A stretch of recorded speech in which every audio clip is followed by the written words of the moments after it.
Iran थोड़ी ही देर में अपने बयान से पलट गया। राष्ट्रपति ने पड़ोसी देशों पर हमला न करने का ऐलान किया था, लेकिन इसके कुछ ही मिनटों बाद ईरानी हथियार दुबई हवाई अड्डे तक पहुंचे।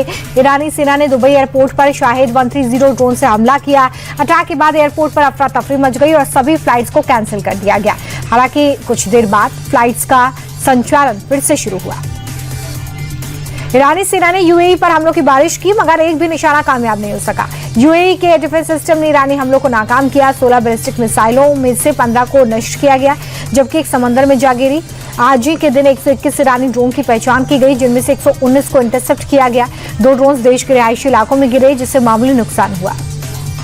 इजरायल, अमेरिका और ईरान के बीच जंग जारी है और इस बीच अली खामेनेई के चारों बेटों की तस्वीरें सामने आई हैं। दावा है कि खामेनेई के चारों बेटे जिंदा हैं। इससे पहले ये दावा सामने आया था कि जो अटैक हुआ उसमें खामेनेई के बड़े बेटे मुस्तफा की मौत हो गई थी, लेकिन अब ये जो नई तस्वीर सामने आई है वो ये दावा करती है कि चारों बेटे सुरक्षित हैं।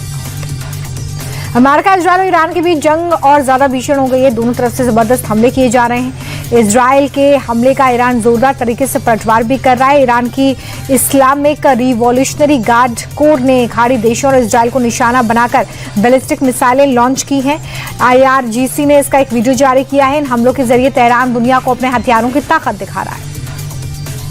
मिडिल ईस्ट में जारी भीषण जंग के बीच सऊदी अरब के रक्षा मंत्री प्रिंस खालिद बिन सलमान ने पाकिस्तान के सेना प्रमुख आसिम मुनीर से मुलाकात की। रियाद में हुई हाई लेवल मीटिंग में ईरानी हमलों पर चर्चा हुई है। दोनों देशों के बीच द्विपक्षीय संबंधों को और मजबूत करने और क्षेत्रीय सुरक्षा चुनौतियों पर भी विस्तार से बातचीत हुई।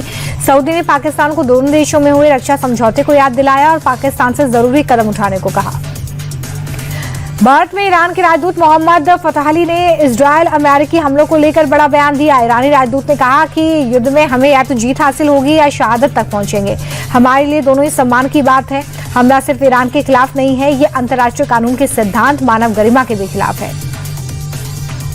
स्ट्रेट ऑफ होर्मुज के बंद होने से भारत को कोई नुकसान नहीं होगा। सरकारी सूत्रों ने एक बार फिर से कहा है कि भारत के पास पर्याप्त मात्रा में तेल का भंडार है। केंद्र सरकार ने स्ट्रेट ऑफ होर्मुज की जगह बाकी सोर्सेज से खपत को 70% तक बढ़ा दिया है। सरकार ने एक बार फिर से लोगों को आश्वस्त किया है कि पेट्रोल डीजल के दाम नहीं बढ़ेंगे। सूत्रों की माने तो स्ट्रेट ऑफ होर्मुज में जहाजों की आवाजाही भी मामूली तौर पर शुरू हो गई है। बंगाल के सिलीगुड़ी पहुंची राष्ट्रपति द्रौपदी मुर्मू की अगवानी के लिए ना तो मुख्यमंत्री ममता बनर्जी पहुंची और ना ही उनका कोई मंत्री।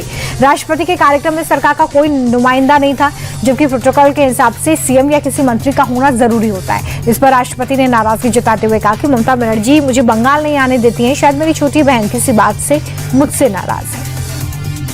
SIR के खिलाफ ममता बनर्जी दूसरे दिन भी कोलकाता में धरने पर बैठी। कल पूरी रात ममता बनर्जी टेंट में ही रही। ममता बनर्जी ने बीजेपी पर SIR के जरिए बंगाल को बांटने की कोशिश का आरोप लगाया। ममता कह रही है कि चुनाव आयोग बीजेपी के इशारे पर काम कर रही है और साजिश के तहत बंगाली मानुस का नाम हटाया जा रहा है। ममता ने LPG गैस के दाम बढ़ने पर भी केंद्र सरकार को घेरा है।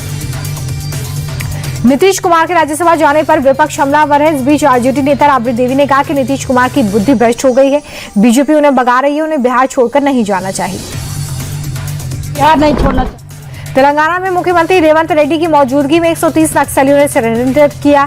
माओवादियों ने आत्मसमर्पण कर AK-47 समेत 124 हथियार डाले। सरेंडर करने वाले नक्सलियों में 125 छत्तीसगढ़, 4 तेलंगाना और 1 आंध्र प्रदेश के हैं। तेलंगाना सरकार के DGP ने यह दावा किया है कि सरेंडर के बाद नक्सली समितियां भी खत्म होंगी। केंद्र सरकार ये कह रही है कि 31 मार्च तक देश से नक्सलवाद पूरी तरह से खत्म हो जाएगा।